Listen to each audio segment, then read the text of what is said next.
I'm getting more convinced that we need to infuse arts and humanities into the conversation about innovation for the future for a number of reasons. And I'll just pause and say I was very influenced by a piece of work that came out now over 10 years ago by Daniel Pink called A Whole New Mind. And in that really revolutionary book, he talks about the trends around automation, around having jobs being shipped to other places, that they're really going to cause a trend where a lot of the mechanical work that we do, which in some ways some could argue includes programming, will get increasingly vulnerable to being replaced by machines. And of course, at Singularity, we talk a lot about robots and artificial intelligence. And it will be in our near future where we will find artificial intelligence processes that program perhaps better than humans.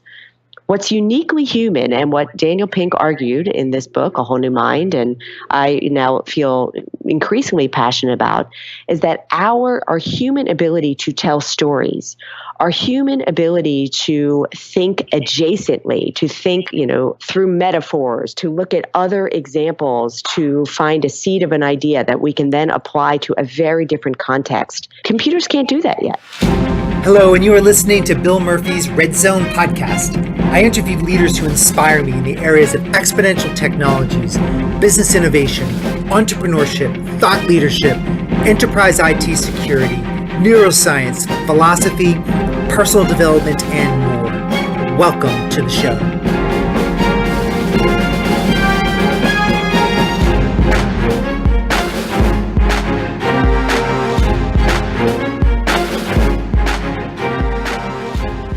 Welcome back, everyone. This is Bill Murphy, your host of the Red Zone podcast. It was, and it is going to be difficult for me to hold back the degree of enthusiasm I have for today's guest, Lisa K. Solomon. And the reason why I asked Lisa onto this show is she is one of the foremost experts in design thinking. And we discuss several things. Why the study of design thinking is so important moving forward for innovation and business. The importance of the uniquely important human ability to tell stories. And what she calls the new MBA, which stands for the Masters in Business Ambiguity. Also, the definition of design thinking. I asked her, isn't design thinking just drawing pictures? Actually, that was a question that someone asked in one of the conferences I was at, and I was curious to get her answer. She had a really great answer for that. Also, she really brought to light for me the concept of innovation as a hero's journey, kind of building upon Joseph Campbell's work, which fascinating. So I hope you get as much out of that section alone that I did. How to generate ideas and protect yourself against naysayers. Also, what is the definition of strategic conversations? And when is the last time you felt comfortable not knowing the answer? And this really comes into the leadership section that we discussed leading with curiosity. And what are the best questions to ask? This is towards the end of our discussion, so this is well worth the price of listening. What makes for a great day if you have so how do you frame a perfect situation for design thinking as far as framing a great end result? If you had a perfect ending to your day, for example, what would it look like? And she talks about some practical questions to ask yourself in starting to think of your own design thinking process, and also how to overcome yeah buts. So that's what you're going to get out of it. Now, who's Lisa? Lisa is a well-known thought leader in design innovation with a focus on building leadership skills required to ignite change and create lasting impact. Lisa is the principal, faculty, and managing director of transformational practices at Singularity University, a global community of smart, passionate, action-oriented leaders who want to use exponential technologies to positively impact the world. And this is the second innovation person almost in a row that I've interviewed that really ties innovation and transformation to higher purpose. And very, very important kind of links that are coming out of these innovation discussions I'm having. Lisa has co-authored the Wall Street Journal bestseller, Moments of Impact, how to design strategic conversations that accelerate change. And she pulls on a few questions from that book. But then her new book, which I have, which is a must get is a design a better business, new tools, skills, and mindset for strategy and innovation. And this was just released through Wiley Publishing, and she and her co-authors provide a full set of design tools, strategies, and practices that allow individuals and organizations to be more flexible, resilient in the face of constant change. She's also a keynote speaker on innovation and design thinking, leadership at global conferences. She's taught at the Revolutionary Design MBA program at California College of Arts and has developed and led popular classes for the Stanford D School, such as Networking by Design and Design with the Brain in Mind. So let me know what you think of this episode in particular. I'm really excited to get your feedback. Text me suggestions on also who you want to see in the show moving forward to 410-320-6433. Again, 410-320-6433. I look forward to talking with you. I look forward to hearing from you. You can also communicate with me via Twitter at EXOITLeader. That's at EXOITLeader. Now, I want to introduce to you my wonderful, wonderful guest, Lisa Solomon. So you and I met indirectly because I was an audience member at the Singularity Global Summit just a few months ago. And I was so inspired leaving there. I just knew we had to talk on the podcast. And I was hoping that you could, so you're this inspirational design thinking person. And I've talked in the community in DC and they always reference you. And so you have a superpower. And I want to, how did you get to the point you're at today? Can you give us just what were the steps that brought you to where you are? Were you always this type of a person, like from high school on, or how did you get here? Oh gosh, Bill, what a great opening question. At Singularity, we talk a lot about the massive transformative purpose, the MTP. And I think for as long as I can remember, I had a personal MTP of making a difference in the world and having a good time while doing it. And I know there are a lot of people that want to make a difference in the world, but I think it's that second part, having a good time while doing it, always made me very human-centric, very focused on what was the connection between people while they were trying to do good in the world. So throughout my entire career, I've always been focused on what's the human story and what's the human connection. And for the last 15 years, I've been focused on the leadership aspect of that. So how can we help leaders understand humans better, whether those are people in their organizations or people, their customers, and to make choices that allow both to be successful. So to that end, my work is really focused on the leadership skills that we can learn about how to design better futures in a way that's fundamentally human. Wow. So leadership skills that we can better design human experiences. So correct. Okay. So you've written a new book, and this has come out just since the summer, Design a Better Business, New Tools, Skills, and Mindset for Strategy and Innovation. And then you and I were talking prior to the show about, I echo this, is that there seems to be this, people are very excited about the vision for the future and its potentialities, both northward facing and sometimes southward facing. I think there's a big question of how do we navigate this in your estimation? And I know that's a really high level question, but maybe we can start there. Sure. I think there are a lot of organizations that are hoping that tomorrow is going to be better than today. And so recently, in the last 10 years, we've hooked on to this word called innovation. That innovation is the key to creating something new that's going to allow the future to be better than the present. And so there's a lot of hunger to learn how to do that. And up until recently, we haven't really talked about it as a discipline, as something that we can learn, a set of behaviors and skills, and even a mindset that we need to embrace in order to allow us to think more expansively about our range of choices in order to bring the ideas we have to fruition. So that's part one, that there's this hunger for innovation, and we're starting to codify a discipline that actually supports successful methods to bring those ideas to life. The second part of that, and Bill, you experienced that all too much living in the DC area, the world around us seems to be changing and more uncertain than ever. So we need another set of skills that helps us make sense of the complexity and the unpredictable nature of uncertainties unfolding around us so that we can not only have a view for the future, we can also build skills of resiliency and adaptability in order to make make sure that our ideas for the future have value to those around us. So a lot of the individuals listening on this program, is your thesis or part of your thesis that you individually need to, people need to understand these principles of innovation and leadership? Or is that only part of it? Like these individuals who lead teams need to then instruct the teams. Like where does it start? Does it start with an individual or does it start with a team? Yes, both and. Okay.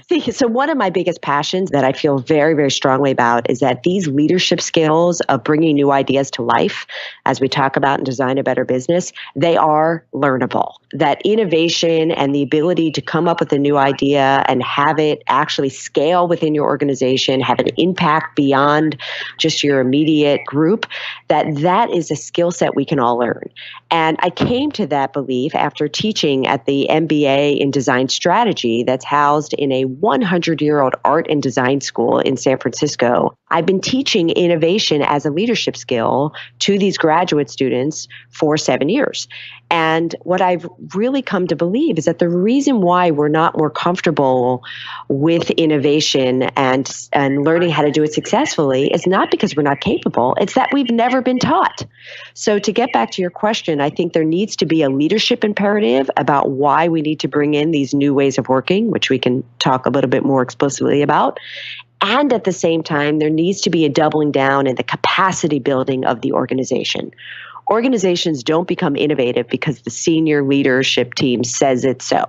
It doesn't become more creative, generative, collaborative because a small group of people at a strategic offsite declare that innovation needs to be the strategic thrust of the new year or the next 5 years. Innovation comes because the culture supports a new way of working, that the behaviors that are incented are congruent with things that support a discovery mindset, an experimental approach, an iterative, cross-disciplinary way of looking for new ideas, potential sources of value, and rapidly testing them to see if they actually have the value that we think. These are things that we can learn, we can identify, we can learn them, and we can practice them. Much like we practice many of the skills we actually do learn from early years, like mathematics or good writing. I think that there's a perception that when people use the word design thinking, or when it's on Wired magazine, or it's on the cover, people think, well, that's just drawing and that's just pictures.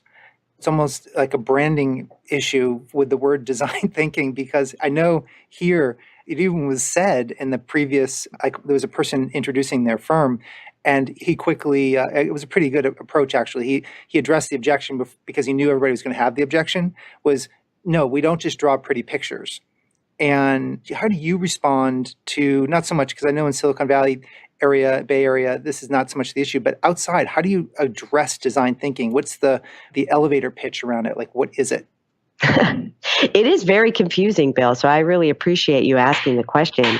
I think that we think of design, we've been trained to think of design as an artifact, as something beautiful, something that belongs in a museum. Design is actually a verb. To design means to make choices on how something will unfold. And so the way I define design is I think of it as a set of choices that you can make to trigger the right responses in others. And I make this very transparent to people when I say, tell me something in your life that you would call well-designed. What is a product or an experience that you've had that you said, yes, that was well-designed? And inevitably, and not surprisingly, I hear, well, the iPhone. My iPhone is well-designed. And I say, well, why is it well-designed? And they'll say, well, it allows me to do things that I couldn't do before, and I love it. So what we can understand from that is that the iPhone delivers functional utility, meaning it gets a job done for someone, whether it's connecting to another person, using email, having a computer on the go. And equally important, there's an emotional response to it. People love their phone because it's beautiful, it's sleek, it does amazing things. So if we are a designer, then we need to make choices that trigger that functional utility in somebody and that emotional engagement. And so we are responsible for being aware of what the needs are of others. So that's that human-centeredness we were talking about earlier. So all of this is a definition. To make it, though, very clear, Bill, I would say if you make decisions that affect other people, you are a designer. So you may not realize it, and you may not realize that your choices are going to trigger a response in somebody else when you do things like call a meeting. But I believe that meetings can be designed. I believe that your schedule can be designed. Your calendar can be designed. How you think about where you're going to go to dinner or host a dinner party, all of these things are designed because you are responsible for making choices that will have an impact on somebody else. That's a great way of looking at it. That's a really powerful way of looking at it. And it's interesting because you didn't necessarily say, oh, this is a product that we have to sell, so we have to design it. Because I was going to ask the question kind of, there's the human impact. So I just had a meeting with the CIO who's been through the SU executive program a year before me, and he redesigned his help desk, and he calls it the Genius Bar. And it's interesting. He took all these geeks that were running his help desk, put them out front and center, put a lot of bright lights. During lunch, all the folks in his help desk are down in the lunchroom playing with drones, playing games, and then everybody in the organization now brings their computer challenges regardless to these guys and ladies. And has been such a huge impact that the CEOs noticed, the CFOs noticed. Now they want it pushed out to both of their data centers in North Carolina in Silver Spring. And it was really interesting. He really paid attention to the branding and the impact on the end users. And it transformed something that's very ho-hum and can give IT a bad reputation in business. I love that example because it taps into something else that great designers too do, which is that they sweat the small stuff. They think about all the different touch points that need to be connected in order to deliver, as we talked about earlier, the functional utility and emotional engagement. So if you take that example, the functional utility is that people can get their IT questions answered. The emotional engagement is, this is a lot of fun. I may meet somebody I hadn't met before. I don't feel scared because there's lights and it's joyful to be there. So that is a really terrific model of how we can change our behaviors and even change the culture if we start to think like designers. It's incredibly, incredibly powerful. Interesting. So one of your steps in your book you mentioned was thinking and working visually. Yes. What is that? Like, what does that mean to a designer, someone like yourself that operates at this like top level? What does that mean? Well, it can mean a lot of different things. I think, again, going back to how we design processes or conversations that accelerate new ideas and change, when we talk about some of the ideas that we don't necessarily know are going to be successful or not, the default is just to use fancy words to describe them. And so we often, I don't know if you've ever had this experience, but I've certainly been in plenty of meetings where people are trying to make things sound more complex than they need to because that helps them feel smart. But that's not in service of the idea or in service of the person you're in conversation with understanding that idea. When we make things visual, when we literally get up to the whiteboard to draw out our idea, a number of important things happen. First of all, we tap into a different part of our brain. Our brains are actually wired to process visual information more than any other mechanism in our brain. So we actually start to make connections just by the very act of putting pen to paper to draw out an idea that's in our mind. When we do that with others, when they can see the idea unfolding, they also now connect to the idea in a very different way than if they just heard it verbally. The third thing that happens, so I understand my idea better because I'm drawing. You as a listener understand the idea. And now instead of battling each other for who's the smarter person or who has the better idea, we're focusing our conversation on the content itself, on the new thing that's emerging from the whiteboard, because that now has energy and has tangibility. It has form. So we can now together make that seed of an idea. We can make it better. We can take it to the next level. And while we're doing that, because we're looking at it, it's imprinting on our brain. So when we come back to it, that idea already has a stickiness to it. There's a neuroscience, almost like a metaphysical, like get it out of your brain and start to form it as a concept. That's interesting. Absolutely. And the other thing it does, because we're all processing so much information at the same time, it actually reduces our cognitive load. Instead of holding on to all the bits and pieces of an idea, it's up on the wall. So we can allow our brain more cycles to take in new information, and we could spend the energy as I said, processing what's up on the board and taking it to the next level. I would say that another benefit is that it sort of democratizes the idea in a way that becomes more universal. We don't get caught up on misinterpreting words. We can actually check our assumption and understanding of certain words by looking at the same picture and saying, are you seeing what I'm seeing in this? Well, what's interesting is you and I were sharing about the design thinking studio where we hosted the last salon that I did here. And one of the people in the audience was a professor from the University of Maryland. And he raised his hand and goes, well, my students wonder why they should be studying history, art, and these subjects because they just want to whip out their laptop and start programming. And because they think that that's the primary skill that they need in this new economy. And I didn't highly object to it, but I did internally highly object to the comment for exactly the reason you're explaining about this visually representing complexity and being able to frame. It's like maybe it would be better for you to say, well, how would you have handled answering his question if you were speaking and he said that? I think it's an important question to raise, and I'm glad you had the instinct which you did, which was to say, no, there's a reason why. I'm getting more convinced that we need to infuse arts and humanities into the conversation about innovation for the future for a number of reasons. And I'll just pause and say I was very influenced by a piece of work that came out now over 10 years ago by Daniel Pink called A Whole New Mind. And in that really revolutionary book, he talks about the trends around automation, around having jobs being shipped to other places, that they're really going to cause a trend where a lot of the mechanical work that we do, which in some ways some could argue includes programming, will get increasingly vulnerable to being replaced by machines. And of course, at Singularity, we talk a lot about robots and artificial intelligence. And it will be in our near future where we will find artificial intelligence processes that program perhaps better than humans. What's uniquely human, and what Daniel Pink argued in this book, A Whole New Mind, and I now feel increasingly passionate about, is that our human ability to tell stories, our human ability to think adjacently, to think, through metaphors, to look at other examples, to find a seed of an idea that we can then apply to a very different context. Computers can't do that yet. So that we learn those skills through art. We learn those skills by reading fiction. We develop more empathy skills when we read more fiction and have conversations that explore deeper meaning in these layered, nuanced stories. So that's where we develop the patterns of getting comfortable looking at adjacencies and asking different questions because we've steeped ourselves in the humanities.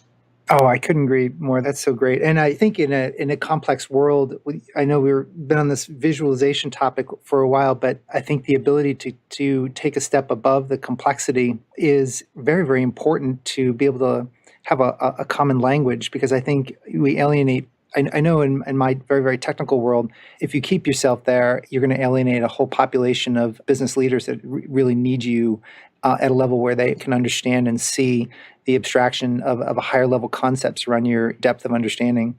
I couldn't agree more. We often talk about finding simplicity on the other side of complexity. And oftentimes that simplicity comes out in the form of a story, of a narrative that captures the why and motivates people to do the hard work of bringing it to action. That rarely happens when you have a very technical description of something that needs to be done. Getting back to your question earlier, we think about the future of business education. I've been advocating for a while, and I talk about it in the book Design a Better Business, that we need to think about our grooming for our future leaders, not as a master's in business administration, the way we've been thinking about graduate business degrees for over 100 years. But in these increasingly volatile, complex times, we need to be thinking of it as a master's in business ambiguity. Oh, I love that. That's the title. That's going to be the title of this podcast. Oh, good. I hope so. And again, it comes back to this notion that our ability to find value from many complex sources can be learned. We just need to practice it, this discovery orientation. We can also get practice and get more comfortable being in situations where we don't know if we have the right answer. And I think the hallmark of leaders of the future are going to be more comfortable asking questions that they don't know the answer to than coming into conversations where they feel like they have the known answer that's about just cascading down to the rest of the organization. Well, before we get into some like super tactical ideas and how-to concepts for people to test and implement, I have to ask you about the hero's journey part of your book, because I love that whole concept of the hero's journey from Joseph Campbell. Joseph Campbell, right. So I have, for the past 15 years, I haven't been studying it deeply, but I've been very, very aware of the hero's journey as a cycle individually with all of us. And I'm really interested if you could just kind of explain that concept of the hero's journey from what you're articulating for leadership within a business. Absolutely. Well, first, I need to give full attribution and props to my co-collaborator, designer, Eric Vanderploom. This book, Design a Better Business, was an incredible collaboration of really 5 makers that brought very different perspectives and talents to create what has now become this book, and really a movement. We have a lot of online resources too. And Eric has just been deeply moved by the power of the hero's journey, about its ability to simplify many of the extraordinary and brave acts of bringing new ideas to life and engaging others, as one that is akin to that Joseph Campbell metaphor of the call to adventure, the call to action. We often talk about innovation from case studies that have been wildly successful, and we paint them as these, almost sort of glory laps of, look at this brilliant person like Elon Musk who is so visionary and brings these ideas to life. What we don't often talk about is the incredible courage it takes to accept that you are willing to try and bring an audacious vision to life. And that inevitably you will be facing some incredible challenges that will challenge not only the idea, but perhaps you as an individual, as the hero that's trying to carry this idea to life. So the hero's journey canvas visualizes some of the archetypical steps that a hero might go through to try and start where they are in their current state of being and really ascend through the help of others, through challenges, highs and lows, to a higher purpose that really raises all boats.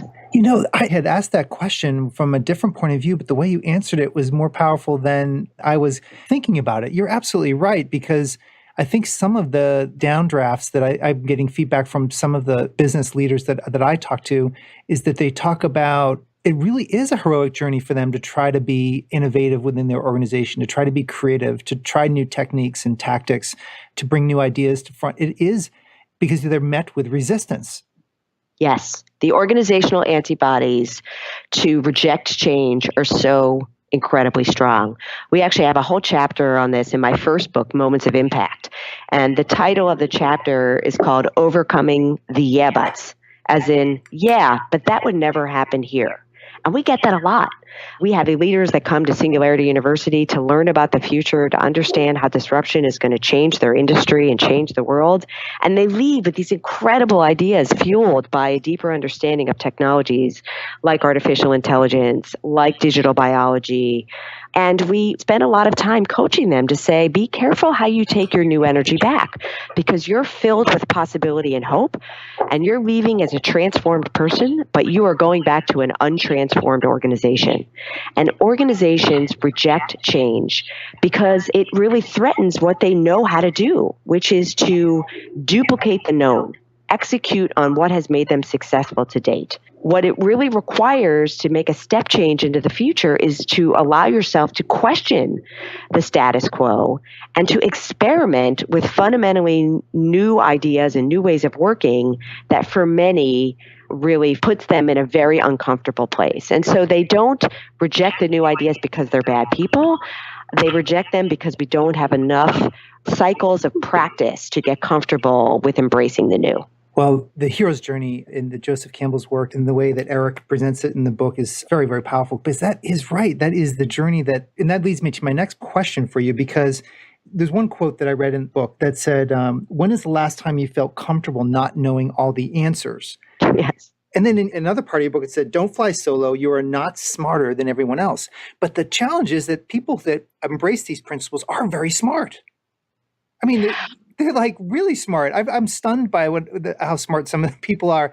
But that's not how you get really big impact from design thinking, the way at least I'm trying to understand. So how do you coach people that are smart to rely on collective wisdom and smartness of a large group of people versus their own?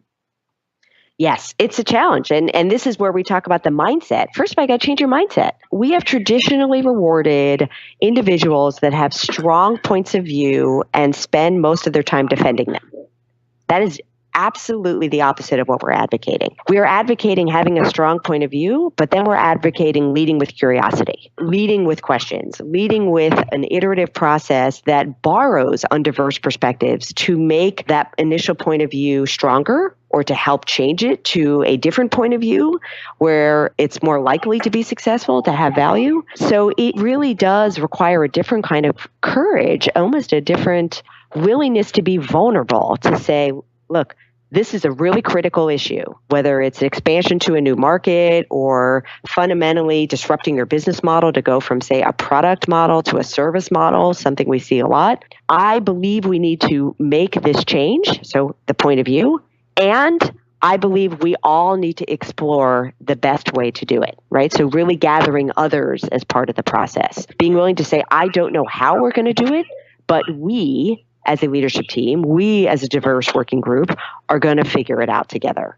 Not because we're going to sit in a room together and just ping pong the same idea back and forth, but because we're going to bravely go out and observe customers. We're going to aggressively study adjacent business models. We are going to quickly put out a new idea or a new form of this new idea and test it in our earliest prototype to see if it meets our needs, to see if it actually is desirable, to see if it's feasible, something we can build, and to see if it's viable, that it actually delivers on the business elements that we needed to achieve. So this is a discovery approach, a design thinking approach to really making sure that those initial ideas are ones that are going to be the ones that truly make the organization successful in the future. In a previous book, you talked about strategic conversations. So you obviously have a passion. Why did you write that book? Is it partially because you saw the people trying to have these conversations and just weren't being successful with the strategy and innovation dialogue? It turned into, I guess, well, what did it turn into? And then why did you write that book? Yes.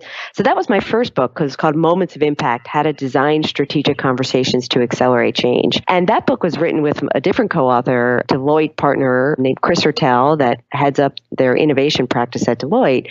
We spent many years working at a scenario planning firm called Global Business Network.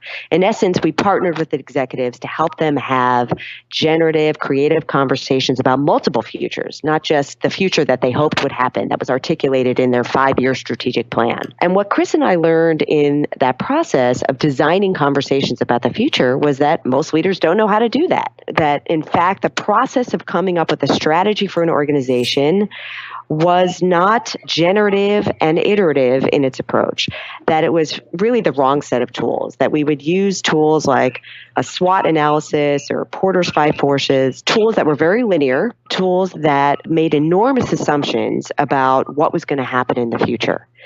And what we realized, but it was really that it was the conversations around these ideas that mattered more than getting to a 5-year plan that sat as a sort of stayed artifact on everybody's desk but didn't have any relevance. That the world that we're living in, this increasingly volatile, uncertain, complex, ambiguous world, this VUCA world, serves up so many new challenges in such a rapid way that it's really getting aligned on the conversation about the strategy, making sure that all the senior leaders were clear around what the organization was trying to do, the business model it was going to take, how it was going to serve its customers, that was, in fact, the most important leadership skill that leaders need to learn. And that was really the opening chapter of the book, that learning how to design these conversations about issues related to your highest and most strategic value to the organization was something that we all needed to build into our approach of leading. Wow, it's very inspiring. And I think that people have a lot to learn in this area. This is a very invigorating, but almost like we have to go back to school. I mean, it's great that you're working with the MBAs, but it seems to me, and the new MBA students in their 20s and 30s, but it seems to me that we need to, as adults kind of north of 35, almost go back to school. Like, other than reading your both books, where would an adult jump in and sort of start to make progress if they give themselves a 3-year window? What would you tell someone if they asked you that question? What a great question. Well, so Bill, this is one of the reasons why I joined the faculty of Singularity, is because I'm committed to helping leaders design better futures, where we started our conversation. I think Singularity is one of the most exciting and interesting places that is having this conversation about the future, and that is working hard to make it accessible to as many people as possible. Of course, we welcome people to attend our various programs in person, whether it's an executive program, a week-long immersive experience about the future, or the Global Summit, as you said, and a 1 or 2 day event that's having a fundamentally different conversation about the future. And we put a lot of our material online through articles and stories that we encourage as many leaders to look at as possible, so that they're not blindsided by the future. Look, it can be very overwhelming to start to think about, robots taking over jobs and artificial intelligence, and we start to conjure up this sort of dystopia, disturbing view of the future. Our point of view is that it doesn't have to be that way, that we as agents of change can learn about the forces that are fundamentally changing the future trajectory of our industries, of our worldview, and to learn how to make smart decisions in order to bring a more abundant future to life. So encourage people to go to the SU Hub, which is where these articles, several new articles a day, are unfolding about the future, whether it's a section on how to have conversations about the future in a different way, how to develop a massive transformative purpose for your organizations. We really want to try and make these ways of working, this mindset, available to as many people as possible. Well, one of the pieces I know is setting up small experiments. And I recently had lunch with a CIO, and he was explaining, it was a biotech firm. And I said, well, he was explaining some of the challenges they're having with scientists. And I said, well, have you tested VR yet as a training tool and a virtual reality? And he said, no, but that's an amazing suggestion. I'm going to do that. And he's a very A++ kind of person. I go back 2 weeks later or 3 weeks later, we're talking about a different topic. And then I walk by one of the guys that I've known for like 10 years in his office, and he's got something on his back. And he's walking around. I go, what is that? He goes, that's a VR backpack. He goes, and so they immediately are testing VR and about a VR backpack. And then I have another conversation literally last week where the guy says, I want to create this immersive environment for my employees because that's the vision for the leaders. They founded it an immersive, experiential, the people are everything, but we have distributed offices and such. And I'm trying to do that with videos and YouTube videos. And I said, well, have you tested VR? He goes, oh, no, we don't do any of that stuff. That's way too far out there. And then, so I started talking about the concept of experiments. And how would you design that, though? Because it's one thing to just go out and buy virtual reality headsets, but how would you take it from a design perspective with the user in mind? Great question. And I think Moments of Impact is, again, a great methodology for taking that question that you were asking, like, hey, have you thought about VR, and turning it into a strategic conversation.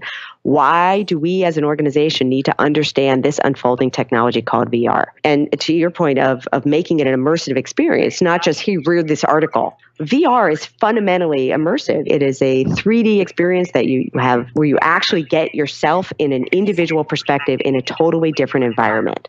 So how would you design that as an example for others to get as excited about learning about it and realizing that it's not a far off technology in the future? In fact, it's here. So what I might do as an example is to have an hour session or 2 hour session ahead of time, right? This is an important part when you're designing a conversation about a new technology or about something that may disrupt your business. Make sure ahead of time you're clear about what the conversation is about. Right. So send them out a note ahead of time. This is an opportunity to understand an unfolding technology like VR. Here's an article or two about why this is important for those of you that have no background. So just to get people on the same playing field. Then what I might have them do is come to a place, and before you say anything, have them put on a headset. Have them actually experience it and have them share a common experience and then go into a conversation to say, well, what are the implications for our industry? How might this disrupt our industry? How might this create value in fundamentally new ways that we are doing in perhaps a more linear way? And so all of a sudden you're having a conversation that's based on a shared experience that's totally different than if you just went at them with a PowerPoint presentation, for example, summarizing all the trends. I love that example. What about how do you teach people to play offense within an organization versus defense? What I mean by that is designing a revenue stream versus designing something that's internally, like the help desk example I gave earlier, more just it's meant to lift an experience within the walls versus a customer-centric revenue-generating perspective. Great question. Well, in the book, Design a Better Business, we have a number of different tools to help people understand various parts of their business. One of the most important tools that was actually created by Alex Osterwalder originally and Yves Pigneur about 6 years ago is the Business Model Canvas. So this is a visual blueprint of how your business creates value, how it makes money, and how it delivers that value on the back office activities. Bill, you would be shocked at how few people truly understand their existing business model of where revenue comes from. So if we marry Design a Better Business with the Moments of Impact methodology, the first conversation you need to have is to build understanding about your existing business model. How are you currently serving your customers? And can you map that out in a clear and consistent way? And does everybody in the organization actually understand it in the right way? You would be surprised at how few organizations can do that. Basically, where you sit in the organization often dictates how you believe you are creating value for your customer. And I'll give you a quick example of that. We talk about this in Moments of Impact.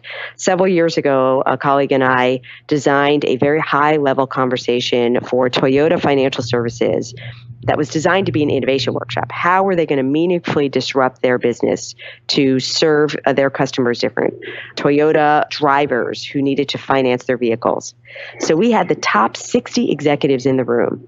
And again, it was designed to be an innovation, a forward-looking workshop. The biggest insight that came out of that 2-day conversation was that these 60 executives, the most senior in the company, did not agree on who their customer was.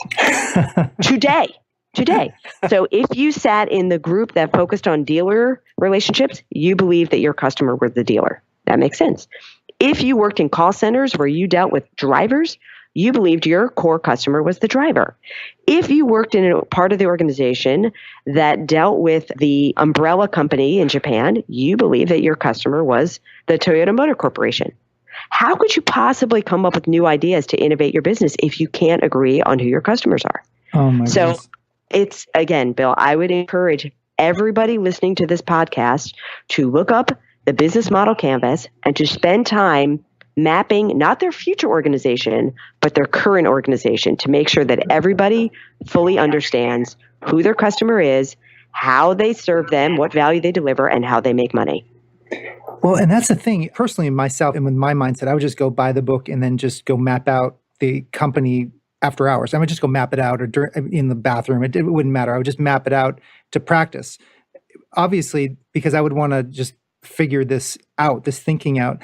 Now, could I then bring it to the business at that point? Or do I have to have some conversation with people that potentially would get squashed because of, would you try to collaborate and get people together for that? Or just... Yes. You would? Okay. I would. I would do both, right? I would sort of practice. Like you should have a point of view based on practicing with the tool about what you believe the core business model is so that you're prepared to handle the diversity of opinion, right? Your job, if you are facilitating a conversation about your business model, is not to convince others in the room that your idea of the business model is right.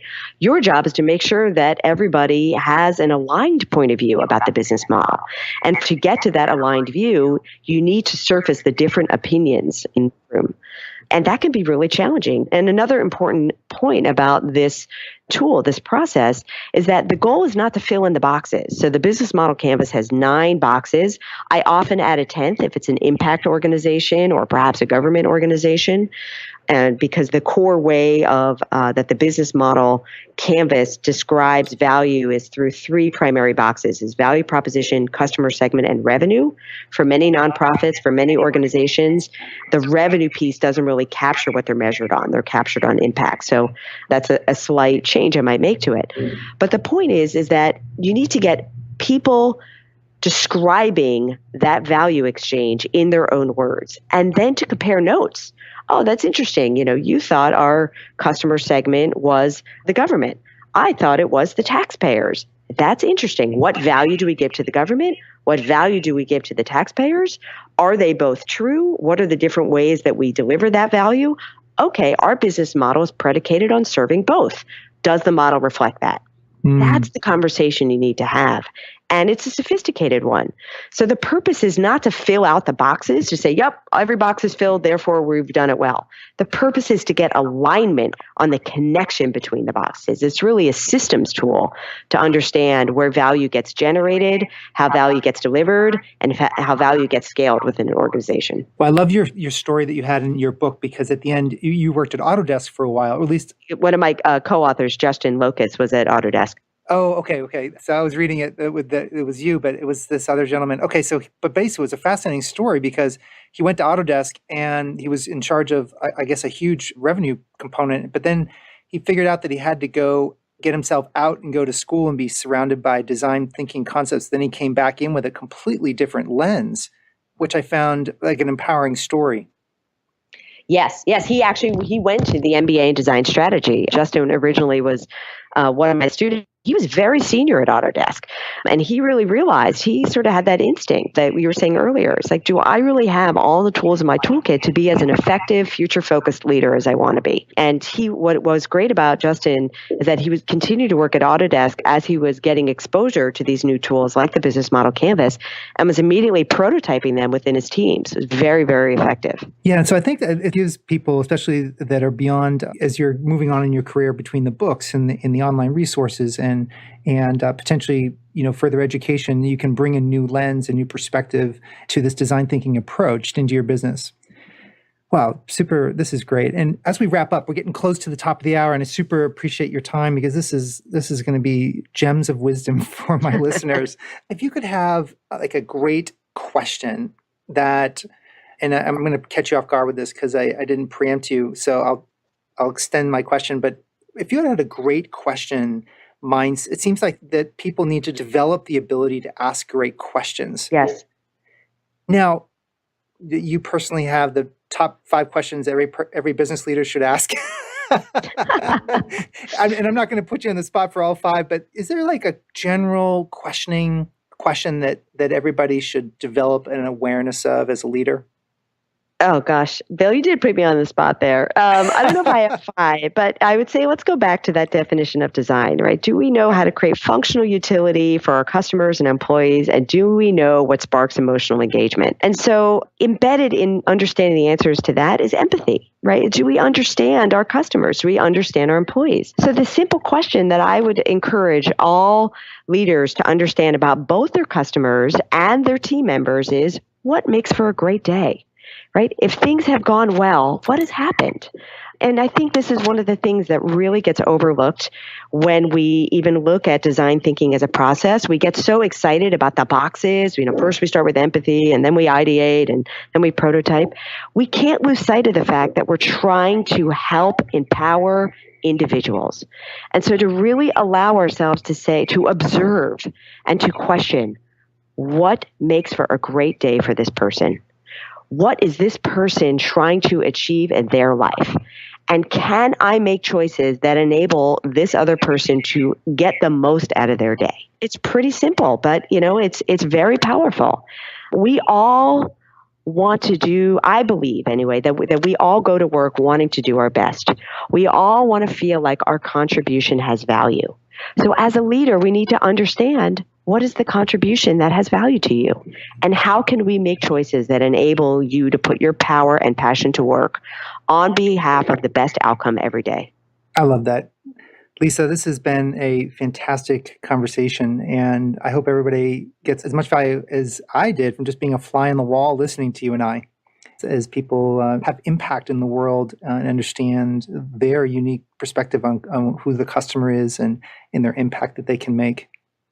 Thank you, Bill. It's really been a pleasure to be here. I appreciate the opportunity to talk about things that I think about morning, noon, and night, and I'm continuing to try to develop on behalf of all leaders everywhere. So I welcome your listeners to come back to me at Singularity, to join us in the conversation at Singularity about what it's going to take to design a more abundant future for everybody. And I'll link up to your books. I'll link up. Would you prefer Twitter as a means of potentially people reaching out to you? Would you prefer LinkedIn? What is your Twitter? Twitter is a great start. Okay. And you can put that on there. Lisa K. Solomon, all spelled out. Excellent. Well, thank you, Lisa. And again, appreciate you for your time. Thank you, Bill. So this wraps up my conversation with Lisa Solomon. I hope you enjoyed this design thinking conversation, and it's much bigger than design thinking, but I hope you enjoyed it.